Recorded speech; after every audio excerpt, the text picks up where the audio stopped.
Assalamualaikum warahmatullahi wabarakatuh. Anak-anak, pagi ini Pak Guru ingin menjelaskan tentang materi Indonesia sebagai negara maritim dan agraris serta pengaruhnya. Simak berikut ini. Indonesia merupakan sebuah negara yang unik. Banyak hal yang menjadikan Indonesia menjadi seperti itu. Antara lain, Indonesia merupakan negara kepulauan terbesar di dunia. Indonesia memiliki budaya yang beragam. Indonesia dianugerahi alam yang subur dan kaya. Indonesia dilintasi oleh garis khatulistiwa dan Indonesia merupakan negara maritim terbesar di dunia. Secara geografis, letak Indonesia termasuk sangat strategis karena diapit oleh dua benua dan dua samudra. Letak geografis Indonesia juga memberi pengaruh banyak hal hingga terbentuk kondisi geografis Indonesia yang unik dan beragam. Keadaan geografis Indonesia pun mempengaruhi keadaan penduduk Indonesia seperti pekerjaan, pola pemukiman, serta sektor ekonomi, serta perdagangan. Letak kota atau tempat pada peta dinyatakan dengan garis bujur dan garis lintang. Jarak dua garis bujur berdekatan sebesar 1 derajat. Jarak dua garis lintang berdekatan sebesar 1 derajat.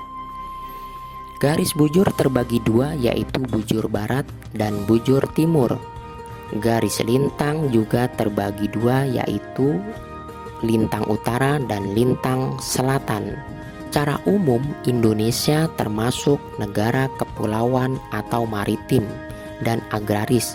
Indonesia yang terletak di kawasan Asia Tenggara dengan kondisi penduduk yang bervariasi baik dari segi suku, budaya, agama, dan bahasa. Wilayah Indonesia terbentang dari Sabang sampai Merauke. Batas wilayah Indonesia pun berbatasan dengan beberapa negara seperti Malaysia, Australia, dan Papua Nugini.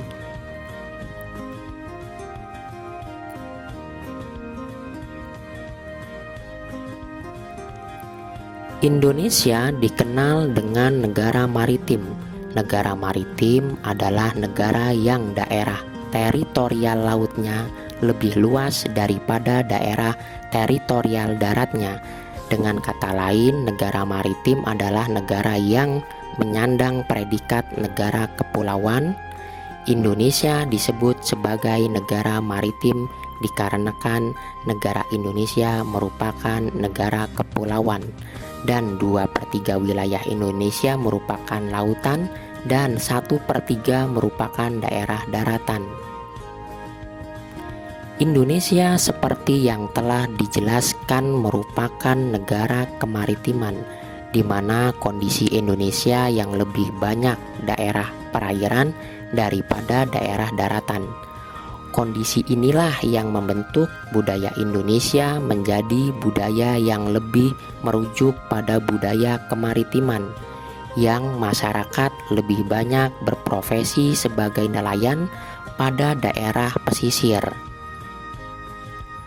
Selain merupakan negara maritim, Indonesia juga dikenal sebagai negara agraris, yang artinya negara yang salah satu penunjang perekonomiannya adalah sektor pertanian. Indonesia merupakan negara agraris dengan luas lahan yang sangat luas dan keanekaragaman hayati yang sangat beragam. Hal ini sangat memungkinkan menjadikan negara Indonesia sebagai negara agraris terbesar di dunia. Di negara agraris seperti Indonesia, pertanian mempunyai kontribusi penting baik terhadap perekonomian maupun terhadap pemenuhan kebutuhan pokok masyarakat. Apalagi dengan semakin meningkatnya jumlah penduduk, yang berarti bahwa kebutuhan akan pangan juga semakin meningkat. Selain itu, ada peran tambahan dari sektor pertanian, yaitu peningkatan kesejahteraan masyarakat yang berada di bawah garis kemiskinan. Sebagian besar penduduknya hidup dari hasil bercocok tanam atau bertani, sehingga pertanian merupakan sektor yang memegang peranan penting dalam kesejahteraan kehidupan penduduk Indonesia. Indonesia adalah negara agraris yang mempunyai keanekaragaman hayati dan sumber daya alam yang tinggi.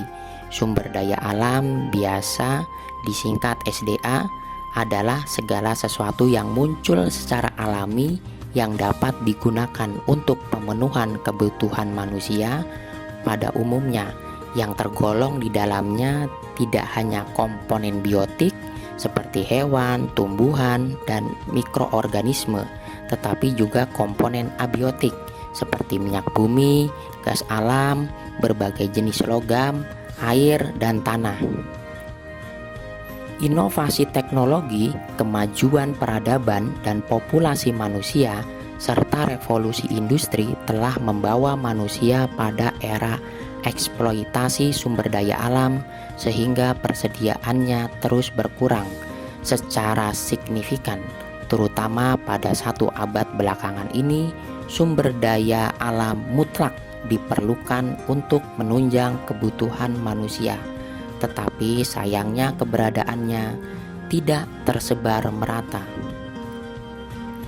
Begitu banyak keunggulan yang dimiliki oleh negara Indonesia, namun hal tersebut belum menjadikan negara Indonesia menjadi negara yang maju dan besar.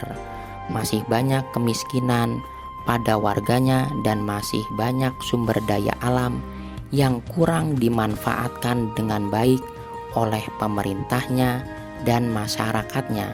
Semoga kalian dapat menjadi generasi penerus bangsa yang kelak dapat menjadikan Indonesia menjadi negara yang maju dan besar, tentunya dengan selalu rajin dan semangat dalam belajar.